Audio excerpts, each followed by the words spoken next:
नमस्कार, आप देख रहे हैं यूपी न्यूज 9।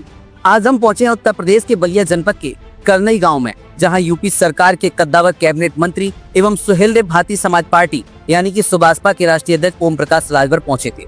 यहां उन्होंने बिहार चुनाव और मतदाता सूची संशोधन पर बड़ा बयान दिया।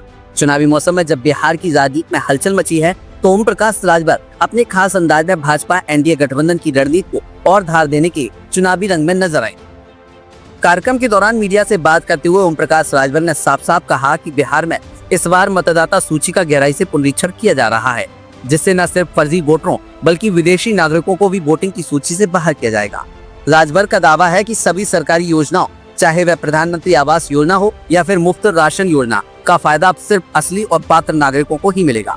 उनका कहना है कि विपक्ष फर्जी वोटरों के बल पर सरकार बनाने की फिराक में है, लेकिन एनडीए सरकार ऐसी किसी भी साजिश को सफल नहीं होने देगी। चुनाव आयोग मतदाता सूची में जो मृतक हैं उनका नाम निकालने का, जो 18 साल की उम्र पूरा कर लिए हैं उनका नाम दर्ज करने का, और जो लोग प्रदेश छोड़ करके दूसरे प्रदेश में जाके बस गए हैं ऐसे लोगों का नाम निकालने का काम चुनाव आयोग करता है। अब विपक्ष के लोग चाहते हैं कि जो बाहर जाके बस गए उनका भी नाम रहे, ये तो असंभव बात है। अब उसको विपक्ष को नहीं पच रहा है, विपक्ष उसी वोट के दम पे सरकार बनाने की बात करता है। तो अभी तक किन्हीं परिस्थितियों में उसका लाभ लिए, जब जानकारी हो गई तो उनका नाम काट दिया जाएगा, उनको निष्कासित कर दिया जाएगा, तो फिर लाभ लेने की बातें खत्म हो जाएगी। सभी योजनाएं जो उनको मिलती रही वो सब बंद हो जाएंगी। बिहार के मुख्यमंत्री पद को लेकर तमाम अटकलें भी चल रही थी कि क्या एक बार फिर से नीतीश कुमार ही एनडीए का चेहरा होंगे। इस सवाल पर राजभर ने अपनी रणनीति का खुलासा करते हुए कहा कि इस बार मैं भी बिहार में चुनाव लड़ रहा हूं। कौन मुख्यमंत्री बनेगा यह चुनाव परिणाम के बाद तय किया जाएगा। राजभर का ये बयान साफ करता है कि सुहेलदेव भारतीय समाज पार्टी यानी कि सुभाषपा अब एनडीए में बड़ी भूमिका की तैयारी में है। उनका कहना है कि बिहार में एनडीए की ही सरकार बनेगी और उनकी पार्टी को जितनी भी सीटें मिलेंगी वे सभी सीटों पर मजबूती से चुनाव लड़ेंगे।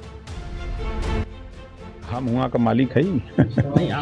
तो आप एनडीए गठबंधन, हम एनडीए गठबंधन में एनडीए की सरकार बनेगी और चुनाव के बाद तय होगा कौन मुख्यमंत्री बनेगा कौन नहीं बनेगा। अंसारी की नीतीश कुमार की अगुवाई अब भाई हो सकता है, अब उनको जानकारी होगी, हमको नहीं पता है तो हम कैसे कह दें। तो क्या आपकी भी पार्टी जो है समर्थन करेगी नीतीश? भाई एनडीए में है तो हम लोग भी चुनाव लड़ेंगे। वहाँ मंत्री जी जहाँ पे आए हैं कितनी सीटों पर मांग करते हैं? जो सीटें मिल जाएंगी उसी जो परिजनों की मांग कितने सीटों पे आप क्या जितना सीट मिल जाएगी उतने पे लड़ेंगे। और ओम प्रकाश राजभर ने ये भी बताया कि एनडीए के तहत सीट बंटवारे की प्रक्रिया भी जल्दी पूरी होगी। सुभाषपा को जो भी सीटें दी जाएंगी वहाँ से वे खुद भी और उनके उम्मीदवार भी पूरे दमखम के साथ चुनावी मैदान में उतरेंगे।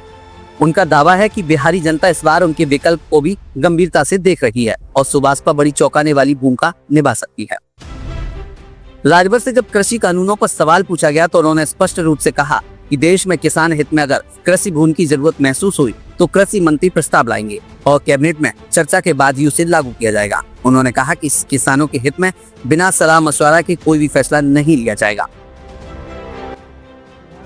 सर, कृषि कानून को लेकर के भी बात उठ रही है। केंद्रीय कृषि मंत्री ने कहा है कि आगे जो कृषि जो नियम कानून आए थे उसको वापस ले लिया गया था किसी कारणों से, उस पर हम एक कदम आगे बढ़ेंगे। फिर तो ठीक है, जब उसकी आवश्यकता होगी तो वो अपना कृषि मंत्री जी ले आएंगे प्रस्ताव, और कैबिनेट से अगर वो प्रस्ताव पास होता है तो वो देश में लागू होगा।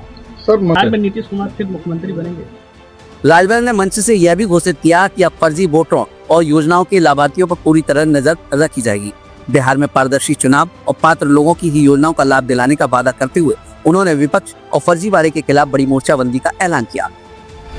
तो ये थी बलिया से हमारे खास संवाददाता अमित कुमार की स्पेशल रिपोर्ट। ऐसी ही और बड़ी ताजा राजनीतिक खबरों के लिए जुड़े रहिए यूपी न्यूज 9 के साथ। नमस्कार।